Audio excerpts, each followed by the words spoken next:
की गाड़ी है होंडा सिविक 2017 मॉडल की है ये। और ये इसमें बैठते हैं।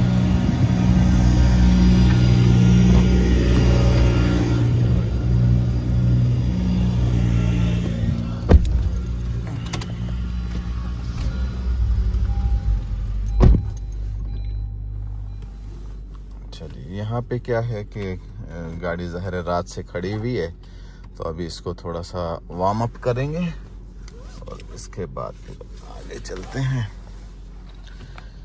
और सुनाए मोहित साहब, क्या हाल है आपके? अल्हम्दुलिल्लाह मैं ठीक ठाक। आप बताएं सर कैसे हैं? जी मैं भी ठीक हूँ। मैंने कहा आज अपने देखने वाले दोस्तों से शेयर करते हैं कोई नई मालूमात। तो रोज़ मैं उनको कोशिश करता हूँ कोई नई से नई मालूमात दूँ। और आज बस फिर आपके साथ चलते हैं ज़रा बाहर, थोड़ी सी शॉपिंग करते हैं ईद की, और बाकी दोस्तों से भी बात चलती रहेगी। ठीक है, बिल्कुल ठीक है। अच्छा जी, ये गाड़ी आपके पास कब से है मोहित साहब? ये होंडा सिविक है 2017 model, right? 2017 model Honda civic LX. अच्छा। ये मेरे पास तकरीबन 2 साल से है। देख रहे हैं जी आप मोहित साहब के, अपने बाहर से तो देखी गाड़ी, अंदर से भी देख लें। ये पीछे का है इसका व्यू। अच्छा जी, कितने से 2 साल से है आपके पास? 2 साल से मेरे पास है और माशाल्लाह से बहुत जबरदस्त चल रही है। जबरदस्त। अच्छा, क्या इसका फ्यूल एवरेज क्या है इसका, और मेंटेनेंस के क्या इसके यहाँ पे? मेंटेनेंस के हवाले से तो बहुत अच्छी है, बहुत कन्वीनियंट है ये। और ऐसा है कि हर 2 महीने 3 महीने बाद जब 1 किलोमीटर का जो ऑयल पे आता है कि इतने किलोमीटर के बाद चेंज करवाना, ठीक है, तो उसके बाद बस वो बेसिक मेंटेनेंस होती है ऑयल चेंज वाली, और कोई ऐसा काम निकलता नहीं है इसमें इतना। जब मैंने ली थी तो स्टार्टिंग में, क्योंकि यूज में ली थी, नहीं तो थी नहीं। ठीक है। तो उस हवाले से थोड़े से काम वाम थे जो जरूरी थे, थोड़ा बहुत जंप्स वगैरह के काम थे, और ऐसे छोटे मोटे काम जो होते हैं जब आप गाड़ी लेके अपने सेट तो करते ही हो आप। हाँ बिल्कुल, कोई भी नई गाड़ी भी लोग लेते हैं तो उसमें अपनी मर्जी से कुछ सीट कवर्स, मैट्स, ये वो डेकोरेशन कुछ करते हैं डेफिनेटली। अच्छा जी, तो 2 साल से ये गाड़ी आपके पास है, तकरीबन 1.5 साल से। तो आपका कैसा एक्सपीरियंस रहा? आप पाकिस्तान में भी आपके पास कौन सी गाड़ी थी? पाकिस्तान में मेरे पास टोयोटा करोला थी 2009 मॉडल। अच्छा, GLI। तो वो भी बहुत जबरदस्त गाड़ी है, वो भी अच्छी थी। पर होंडा का मेरा, खैर पहले मैंने होंडा रखी है 2004 मॉडल या 5 मॉडल था, ठीक है, इसे कैट आई कहते हैं शायद। जी। तो वो रखी है मैंने, वो भी बहुत जबरदस्त गाड़ी थी। और होंडा का पाकिस्तान के हवाले से तो ऐसा है कि वहाँ पे कहते हैं कि होंडा का इंजन 1-1.5 लाख चल रहा है तो बस खत्म है, उसके बाद आपको चेंज करना पड़ता है। अच्छा। पर यहाँ पे थोड़ा चीजें अलग हैं। यहाँ पे ऐसा है कि होंडा के इंजन जो है वो 3-3 लाख 4-4 लाख तक आराम से चल जाता है। अच्छा, अगर चलाने वाला बंदा सही हो। फ्यूल पे भी बात होगी ना, यहाँ पे फ्यूल जो है बिल्कुल क्लीन फ्यूल होता है यहाँ पे। हाँ, जैसे खालिस पेट्रोल कहें हम लोग, तो वो यहाँ पे उसका भी फर्क होगा। वहाँ हमारे यहाँ पाकिस्तान में तो आपको पता है वो मिट्टी का तेल मिलाते रहते हैं, बहुत सारी मिलावट होती हैं, बहुत सारे पंप पे वो हम सुनते रहते हैं स्टोरियाँ। तो ये चीजें हैं। अच्छा। तो अभी हम यॉर्कडेल मॉल जा रहे हैं। जी, यॉर्कडेल मॉल चलते हैं आज। मॉल से चल के कुछ शॉपिंग करते हैं कुछ। आज हम भी कनाडा में अभी, आज कल ईद है तो आज थोड़ा सा वो करते हैं, चल के देखते हैं वहाँ पे कोई क्या चल रहा है। अच्छा, तो पाकिस्तान में तो राइट हैंड ड्राइव है, तो आप ये बताइए कि फिर वहाँ राइट हैंड ड्राइव है तो यहाँ पे जो है आप लेफ्ट हैंड चला रहे हैं, तो आपको कोई डिफिकल्टी तो नहीं हुई? और आप पाकिस्तान में कितने अरसे से ड्राइविंग कर रहे थे? पाकिस्तान में मैंने 6 साल ड्राइव किया। ठीक है। उसके बाद मेरा यहाँ आना हो गया था। तो यहाँ पे ऐसा है कि अच्छा, पाकिस्तान में मैंने 4 साल जो है वो लीगली ड्राइव किया और 2 साल जो है वो इलीगली ड्राइव किया। वो ऐसे ही क्योंकि उस टाइम मेरे पास लाइसेंस नहीं था, और पाकिस्तान में ऐसे पता ही है आपके चल जाता है, तो वैसे ही चला रहा था। फिर उसके बाद लाइसेंस बनवा लिया था। तो फिर ये कि 4 साल लीगली ड्राइव किए। अब आदत थी राइट हैंड की, यहाँ आने के बाद थोड़ा शुरू में डिफिकल्टी हुई, फिर उसके बाद, लेकिन इतना मुश्किल नहीं है। एक दफ़ा आपको थोड़ा ड्राइविंग का सेंस आ जाए उसके बाद इतना मुश्किल होता नहीं है।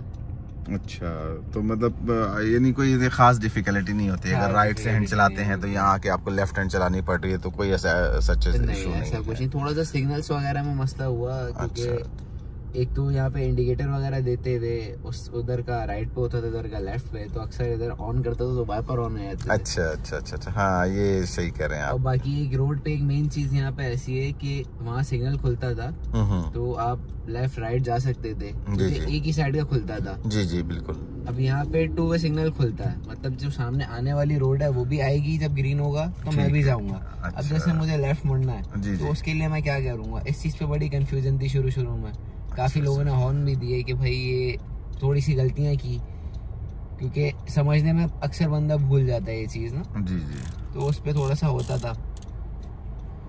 अब इधर का सिग्नल का ऐसा है कि आप एक 4 बने हुए, एक पे लास्ट वाले पे एरो है और ऊपर 3 है।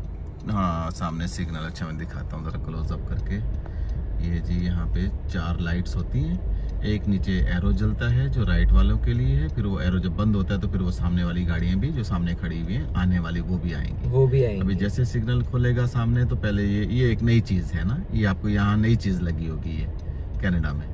अब ये वाला तो खैर वो वाला सिग्नल है एरो वाला, तो इस पे तो ये पहले डायरेक्ट एरो खुलता है। हाँ, जो 3 वाले हैं खाली उस पे ऐसा है कि सिग्नल खुला हुआ, आप बीच में आके रुको, ठीक है, वो वाली गाड़ियां क्लियर हो जाए। आपका जैसे अभी ये खुला है, अभी तो हम जा सकते हैं, हमारा जा सकते हो, आपका ग्रीन लाइट जली हुई है, सिग्नल पे ग्रीन लाइट, ठीक है। पर अगर ये सिर्फ 3 वाला हो तो इसमें डिफिकल्टी ये होती है कि बीच में आके रुको, जब सामने क्लियर हो तो आप चले आओ। अब अक्सर वो पाकिस्तान वाली मेंटालिटी तो हम डायरेक्ट निकालने ही करते थे। उस पे जो आगे आने वाला है उसका तो राइट ऑफ है, वो हॉर्न देता हुआ गया अक्सर, तो इस तरह की गलतियां की। फिर वो आहिस्ते आहिस्ते जाके थोड़ी समझ में आई। अच्छा, आपके पास पाकिस्तान में जो ड्राइविंग लाइसेंस था, जैसे आके आपने बताया कि 3 साल आपने लीगल ड्राइविंग लाइसेंस, वैसे 5 साल आपने ड्राइविंग की, तो 3 साल आप कह रहे हैं तो आपने लीगल ड्राइविंग की, ठीक है, मतलब विद लाइसेंस, और 2 साल बगैर लाइसेंस के ऐसे। अच्छा, वहाँ चल जाता है ऐसा, कोई पकड़ दकड़ या ये वो ऐसा कुछ नहीं है? वहाँ पकड़ दकड़ तो अभी कितने तो लोग हैं जिन्होंने अपनी जिंदगी गुजार दी है, लाइसेंस बनवाया ही नहीं है, उनके पास लाइसेंस है ही नहीं है। अच्छा, तो वहाँ इतना चेक एंड बैलेंस अब जाके मैंने सुना है कि थोड़ा बहुत होने लगा है। इसकी वजह से एक्सीडेंट भी ज्यादा होते होंगे वहाँ पे? बिल्कुल जाहिर है होते हैं।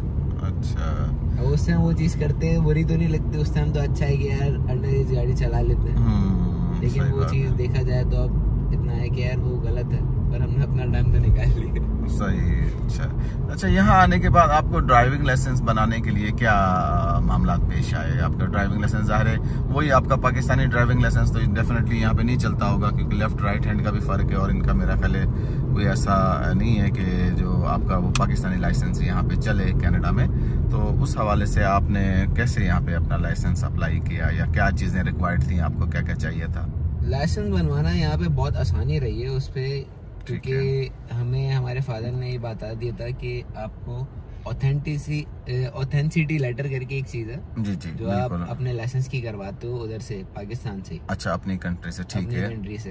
तो यहाँ आपने कैसे हासिल किया वो अगर आप बनवा के ले आओ, हम वहाँ पे अपने लाइसेंस ऑफिस में जाके हम वो चीज तो बनवा ली थी हमने कि यार वो ऑथेंटिसिटी लेटर हमें मिल जाए, इसके बाद हम अपना एक्सपीरियंस यहाँ पे ऐड करवा लें, ठीक है।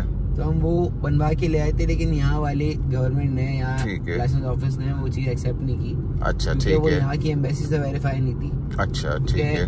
पाकिस्तान माशाल्लाह से इतनी, समझ लें आप, उसका नाम इतना रोशन है कि कोई उधर के डॉक्यूमेंट्स मानता नहीं है। अच्छा, हाँ, ये वेरी सैड। तो उसके लिए यहाँ पे हमें एम्बेसी जाना पड़ा, एम्बेसी में जाके हमने वेरीफाई करवाया, वो जब उनका स्टैंप लग गया फिर जाके वो ड्राइविंग लाइसेंस, पाकिस्तानी एम्बेसी से, राइट? पाकिस्तानी। अच्छा, ठीक है, ठीक है। तो फिर उन्होंने वेरीफाई करके लाइसेंस भी लिया, वो भी वेरिफिकेशन करवाई कि भाई ओरिजिनल बना हुआ है, कोई ठीक है 2 नंबर तरीके से तो नहीं बना हुआ। जब उन्होंने रिकॉर्ड में उनको मिल गया तो उन्होंने उसको ऑथेंटिकेशन करके दे दी उसकी, ठीक है।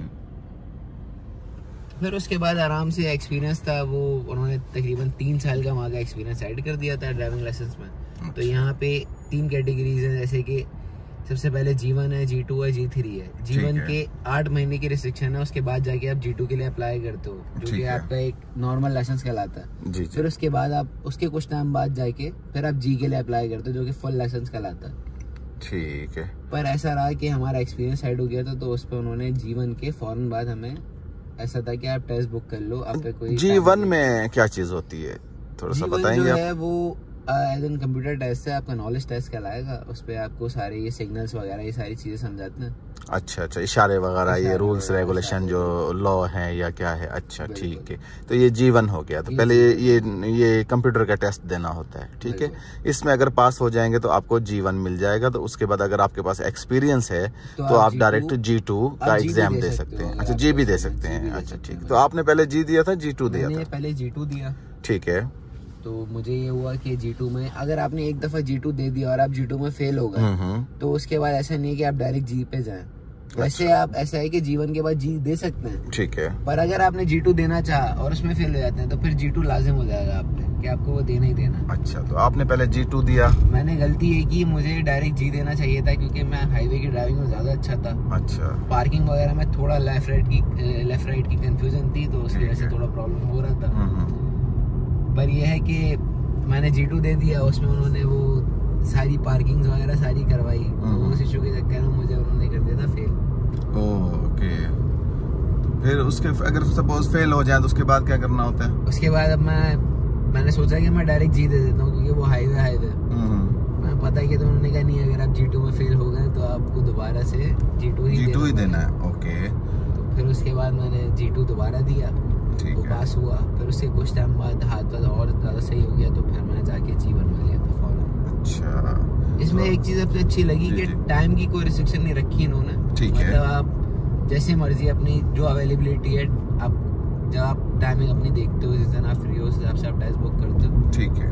अवेलेबिलिटी आपको मिल जाती है, इतना मुश्किल नहीं है। ठीक, ओके। तो अप्रोक्सीमेटली टोटल कितना खर्चा हुआ आपका G2 लेने तक या G licence, full G licence लेने तक? देखिए, जो इनकी सबसे पहले जो फीस आती है G1 के टाइम पे वो G2 की इंक्लूडेड होती है, मतलब G2 उसमें इंक्लूड होता है, ठीक है। और वो तकरीबन 175 समथिंग है, ठीक है, जिसमें आपका G1 भी हो गया और G2 की जो पहला टेस्ट है वो भी हो जाएगा, ठीक है। तो G2 तक तो ये सफर है। उसके बाद जब अगर आप G बनवाने के लिए करते हैं तो उसका आई गेस मैं श्योर नहीं हूँ, पर अराउंड $80 समथिंग इस तरह कुछ है, ठीक है।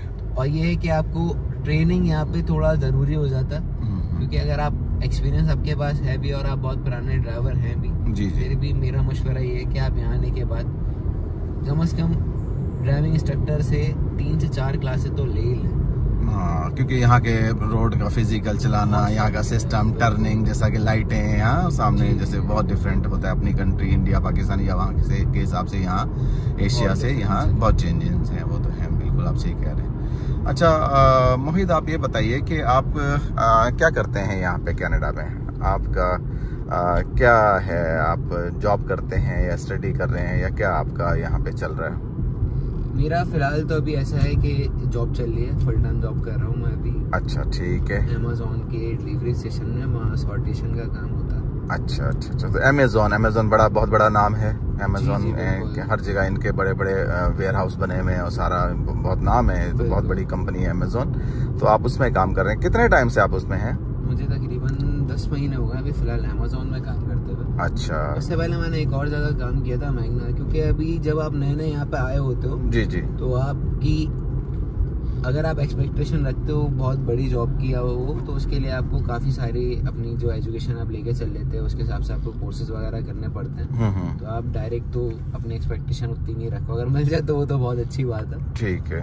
पर यह है कि मैं आते के साथ यहाँ पे पहले एक काम पे लगा था, वो था मैग्ना इंटरनेशनल कंपनी थी, ठीक है। वो स्पेयर पार्ट्स बनाते हैं वाली कंपनी थी, उसके वेयर हाउस में मैं लगा था, ठीक है। तो वो काम काफ़ी मुश्किल भी था और मतलब उधर इतना ज़्यादा सही नहीं लगा मुझे, तो मैंने वहाँ से मूव करके फिर अमेज़न में मेरा एक दोस्त काम कर रहा था, उसने बताया था कि यार शुरू के टाइम पे इसमें अगर आप लग जाते हो तो ये बेहतर है, ठीक है, क्योंकि पे रेट वगैरह जो है वो मिनिमम वेज से इसमें ज़्यादा है। अच्छा, ठीक है। तो मिल जाती है आराम से जॉब आराम से, डिपेंड करता है इनके अमेज़न के काम पे। जैसे अभी इनके सीजन आते हैं जी, जब इनकी सेल्स लगी हुई होती हैं तो इनको बंदे चाहिए होते हैं ज़्यादा, क्योंकि पैकेजेस ज़्यादा होते हैं, तो इनके FC में भी और डिलीवरी स्टेशन में भी इनको बंदे चाहिए होते हैं और ये राइडर्स भी रखते हैं, ठीक है, क्योंकि ड्राइवर वगैरह का भी काम बढ़ जाता है उस सीजन में। अच्छा, अब इनका ऐसा है कि ये मिनिमम जो आपको रखते हैं वो 3 महीने के लिए रखते हैं। अच्छा, सीजनल एम्प्लॉय के तौर पे आपको रखेंगे। ठीक है। तो मिनिमम आप 1 महीने का भी सीजन है तो आपको 3 महीने के लिए रख लेंगे। अब अगर आप ऐसे टाइम पे लगे हो कि आपकी एक सीजन से दूसरे सीजन आने में मतलब 3-4 महीने का अगर गैप है जी, तो ऐसा है कि आप अगर लग जाते हो तो फिर आपको ये निकालने के चांसेस कम हो जाते हैं कि आपके कॉन्ट्रैक्ट आप एक्सटेंशन के चांसेस बढ़ जाते हैं, क्योंकि अगला सीजन करीब होता है, इनको जरूरत होती है फिर। अच्छा, ठीक है। तो पक्के होने के क्या चांसेस, कितने चांसेस होते हैं और कब तक एक्सपेक्टिंग होता है? मतलब कितना, 1-3 महीने का जैसे आपने कहा एक सीजन होता है, तो कितने सीजन बाद कोई पक्का हो जाता है? और अगर पक्का हो जाते हैं तो वो भी आप थोड़ा सा बताएं कि अभी जैसे टेम्परेरी होते हैं, इसको टेम्परेरी कहेंगे जो सीजनल होते हैं डेफिनेटली, तो जो पक्का होने में उसको आप ज़रा थोड़ा सा बताएं कि पक्के होने पे क्या बेनिफिट्स हैं और कच्चे होने में जब तक कच्चे रहते हैं या टेम्परेरी रहते हैं तो उसमें क्या चार्ज, मतलब क्या आपको मिलता है जो पे वहाँ से मिलती है? देखिए, परमानेंट और टेम्परेरी में पे का इतना ज़्यादा फर्क नहीं है। ठीक है। शायद $1 का होगा या $2 का होगा, वो उस पे के जितने पुराने लगे हुए तो हर कुछ टाइम बाद वो कुछ पे बढ़ाते हैं। ठीक है। और ऐसा है कि पक्के होने के लिए आपको जरूरी नहीं है कि आप कोई टाइम लिमिट इनकी हो, उनको ये है कि आपकी एफर्ट्स, आपका काम और इनकी नीड। ठीक है। इसलिए काम की नीड है, अगर काम की नीड है और इनको एक रेशो मेंटेन रखना होता है अपना, जी, टेम्परेरी और परमानेंट में, ठीक है, तो ये उस हिसाब से रखते हैं। इनको अगर नीड है तो जैसे कोई छोड़ गया आपके सीजनल टाइम पे, ठीक है, कोई छोड़ के चले गया पुराना बंदा काम, ठीक है, तो इनको उस जगह पे एक परमानेंट रखना ही रखना है। ठीक है। तो वो जो पुराने होंगे उनमें से जिसकी एफर्ट अच्छी होगी, इसका काम अच्छा होगा, उसको वो चांस देंगे और रख लेंगे। अच्छा। बाकी ये कि अगर जैसे सीजन से सीजन आप चलते जा रहे हो, जी, तो अभी मुझे तकरीबन 10 महीने होगा, ठीक है, अभी तक परमानेंट नहीं हुआ, ठीक है, लेकिन ये है कि सीजनल कॉन्ट्रैक्ट जो है वो एक्सटेंड हो ही जा रहा है। जी, वो नहीं अभी रुका। ठीक है। बाकी ये कुछ लोगों को बहुत जल्दी भी दे देते हैं, कुछ नए इनके स्टेशन बनते हैं वहाँ पे, ये लगते के साथ ही आपको वो दे देंगे, परमानेंट कर देंगे, ब्लू बैज दे देंगे। अच्छा, तो जिसको परमानेंट करते हैं उसको ब्लू बैज देते हैं, राइट? यहाँ पे इन्होंने टेम्पररी और परमानेंट में जो डिफरेंस रखा हुआ है वो इस तरीके से करके रखा हुआ है, एक व्हाइट बैज, एक ब्लू बैज। अच्छा, white badge and blue badge. अच्छा मोहित, अगर आप बताना चाहें तो ये आपकी मर्जी पे है। अप्रोक्सीमेटली अब आपने बताया वो तो $1 का या $2 का फर्क होगा पर हॉरली जिसे कहते हैं हम लोग, तो अब ये है कि आप अप्रोक्सीमेटली मंथली कितना एक सैलरी बन जाती है अमेजोन में, चाहे परमानेंट हो या टेम्परेरी हो, तो एक ही बात होगी, $1-2 का फर्क रहेगा, लेकिन अप्रोक्स आप थोड़ा सा आइडिया दें।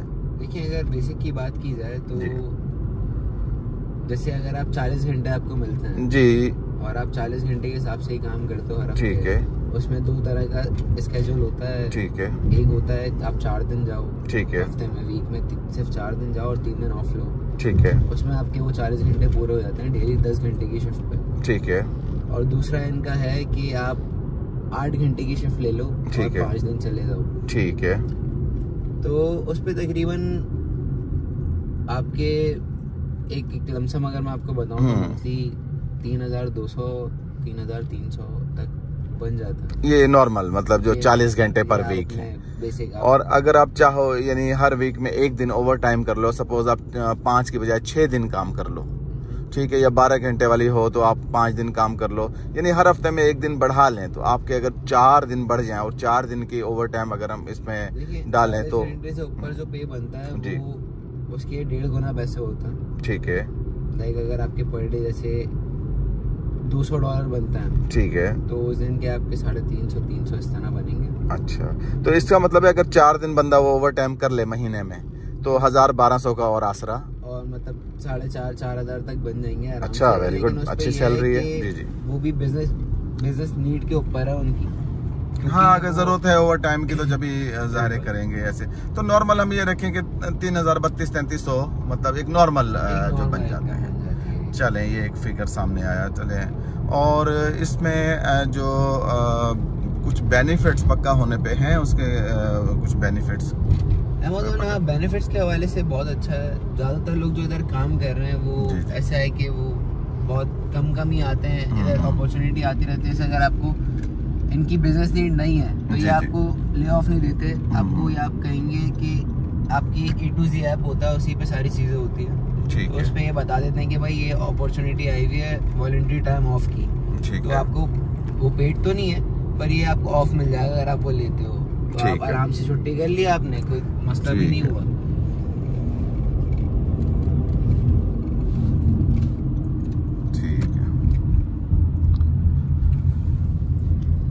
अच्छा जी, चलें, ये तो इतनी मालूमात। कैसा यहाँ पे ड्राइविंग कैसी है, आसान है या मतलब मुश्किल है? ड्राइविंग यहाँ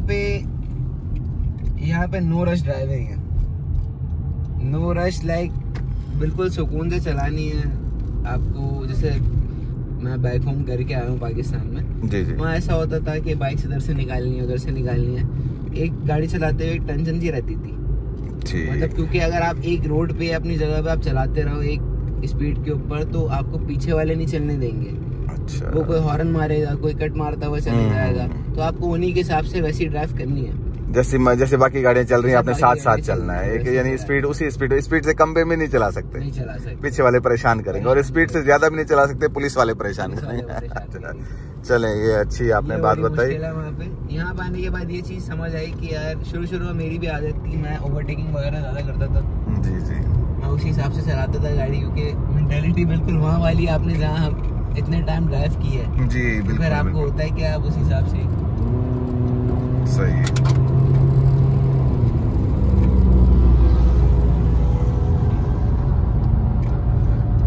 ठीक है, तो ये जनाब हम लोग हाईवे पे आ गए हैं, यहाँ पे इनकी एक्सप्रेस वे पे।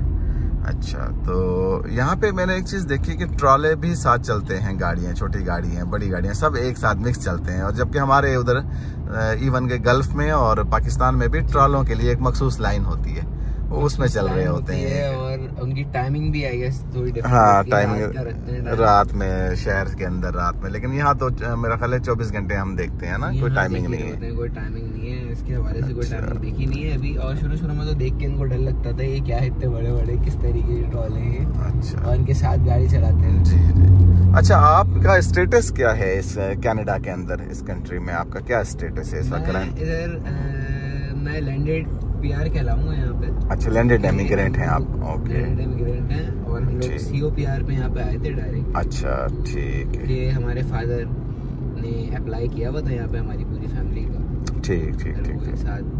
तो अभी खैर से आपको पासपोर्ट कब मिलेगा कनाडा का? पासपोर्ट में आई गेस 1 साल और बचा है। अच्छा, चले, माशाल्लाह 1 साल भी गुजर जाएगा तो आप कैनेडियन हो जाएंगे। तो फिर मेरा ख्याल है कि आप फ्यूचर में तो कैनेडियन पासपोर्ट पे ही सफ़र करेंगे, ऐसा लगता है, क्योंकि कैनेडियन पासपोर्ट पे आपको मेरा ख्याल है कि 185 कंट्रीज में आपका डेस्टिनेशन में ऑन अराइवल है, या कुछ में वीज़ा फ्री है, या वीज़ा ऑन अराइवल है, यानी powerful passport in the world 185वें नंबर पे आता है कनाडा। और कैसा लगा आपको कनाडा ओवरऑल? कनाडा ओवरऑल बहुत अच्छा है, पुरसुकून मुल्क है, कोई इधर परेशानी नहीं है, कोई आपको बिला वजह तंग नहीं करेगा, या आप कुछ कानून के खिलाफ कर नहीं सकते। यहाँ पे पाकिस्तान में ये शीशे टिंट से प्रॉब्लम होती है बहुत से लोगों को। जैसे कि धूप आती है तो नहीं अच्छा लगता है कि यार कोशिश होती है कि ग्लासेस ना लगाऊं, मैं शीशे टिंट करवा लूं, और थोड़ा प्रिवेसी के हवाले से भी लोग करते हैं ये चीज।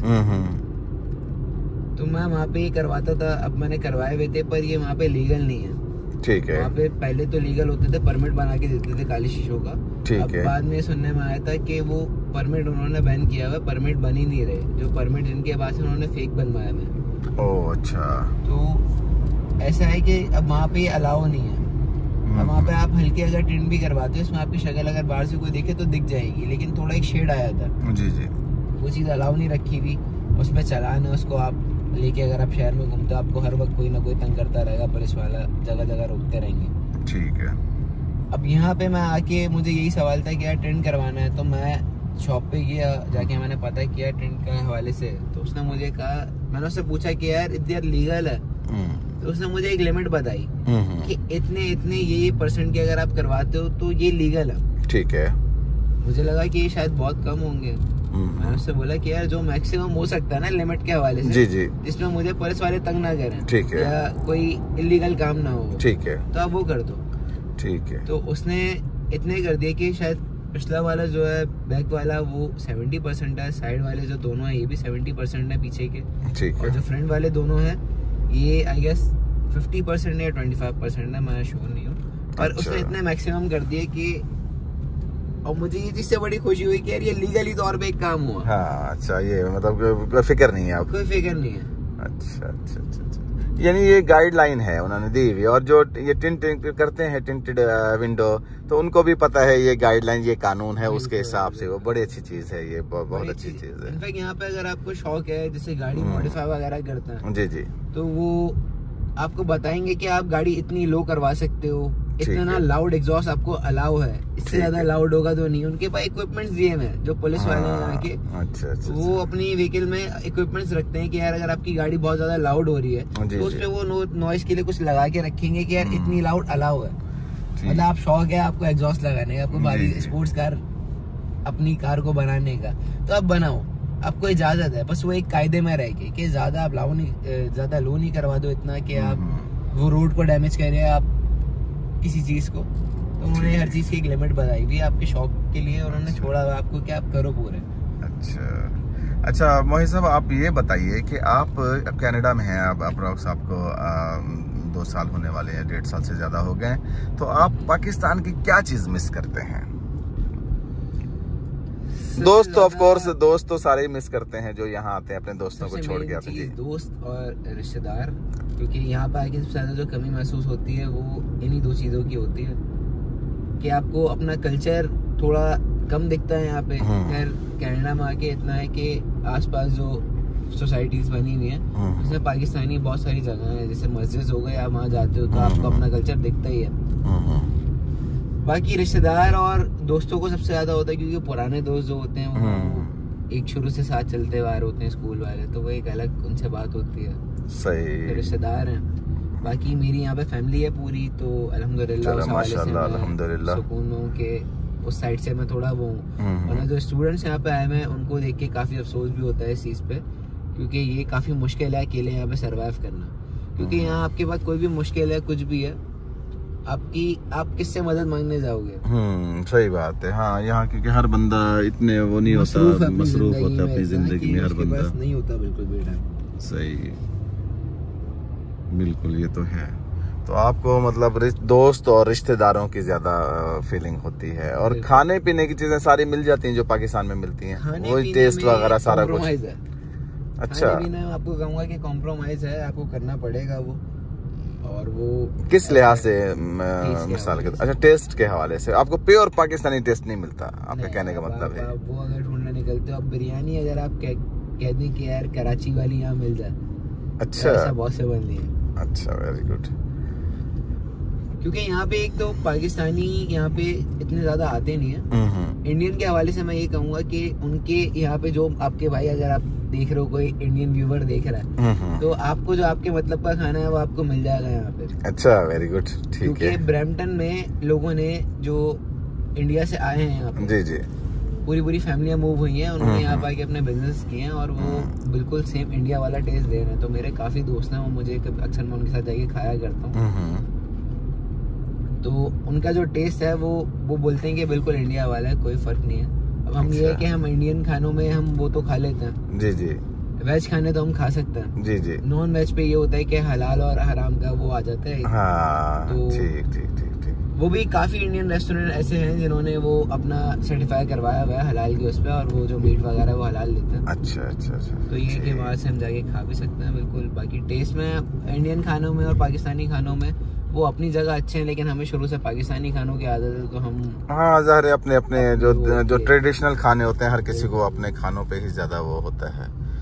अच्छा जी, चलें जी, आपसे बात करके काफ़ी मालूमात हुई और काफ़ी हमने आपकी जो चीज़ें सुनी, और इससे यकीनन काफ़ी लोगों को इसकी मालूमात होगी कि यहाँ सब कैसा चल रहा है और क्या है। और आपसे दोबारा भी बात होती रहेगी यकीनन आगे कुछ नए मौज़ूआत पे, ताकि हम अपने जो एशिया में रहने वाले हैं दोस्त उनको यहाँ की मालूमात दे सकें कनाडा के हवाले से।